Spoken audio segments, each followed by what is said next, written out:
नमस्कार।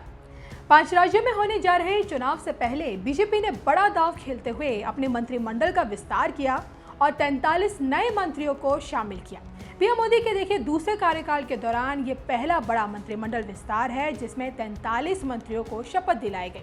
मोदी मंत्रिमंडल में कई विभागों का नए सिरे से बंटवारा भी किया गया। गृह मंत्री अमित शाह को मिनिस्ट्री ऑफ ऑपरेशन का प्रभार मिला।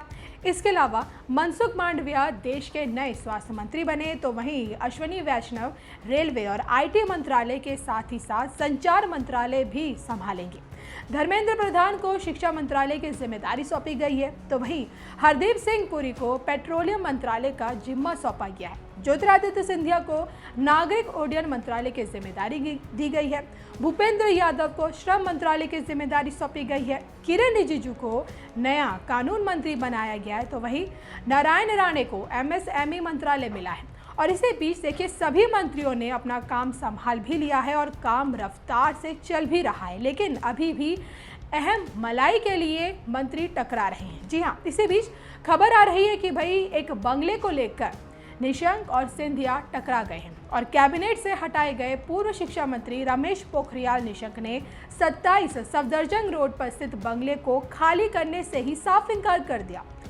निशंक को ये बंगला मंत्री के तौर पर मिला था जिसे उनको अब नियमों के मुताबिक 1 महीने में खाली करना था, लेकिन अब इसी में बने रहना वो चाहते हैं और कहा जा रहा है कि भाई उन्हें डायरेक्टर ऑफ एस्टेट से इसकी परमिशन भी मिल गई है। लेकिन बात यहाँ आकर फंस गई है कि इसी बंगले में नए नागरिक उड्डयन मंत्री यानी कि ज्योतिरादित्य सिंधिया रहना चाहते हैं। सफदरजंग के मकबरे के पास लुटियन दिल्ली में स्थित इस बंगले पर सिंधिया परिवार लंबे समय से रहता रहा है। खुद ज्योतिरादित्य सिंधिया भी 2019 में लोकसभा चुनाव हारने तक इसी बंगले में रह रहे थे और इससे पहले उनके पिता माधवराव सिंधिया भी यहीं सालों से रहे। यहाँ तक कि उन्होंने इसी बंगले पर अंतिम सांसें भी ली। अब कहा तो यह भी जा रहा है कि भाई इसी के चलते सिंधिया का इस बंगले से एक खास लगाव है और वो इसमें ही शिफ्ट होना चाहते हैं।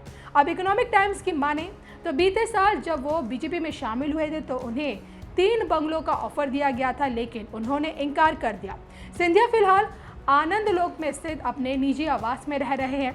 1980 में माधवराव सिंधिया को राजीव गांधी की कैबिनेट में मंत्री बनाया गया था, तब उन्हें ये बंगला मिला और यहीं पर वो अपनी मीटिंग्स करते थे। तो आपको जानकारी देते चले, नेताओं के बीच बंगलों को लेकर इस तरह का क्रेज देखिए नया नहीं है। हाल ही में एलजेपी के नेता चिराग पासवान को भी उनके उस घर को खाली करने का आदेश दिया गया था जिसमें बतौर मंत्री रामविलास पासवान रहा करते थे। चिराग पासवान ने इसमें बने रहने के लिए गुहार भी लगाई थी, लेकिन अंत में उन्हें इसके लिए आदेश दिया गया कि खाली करें। और इससे पहले भी कई नेता और कई विपक्षी लीडर इस तरह की जिद कर चुके हैं।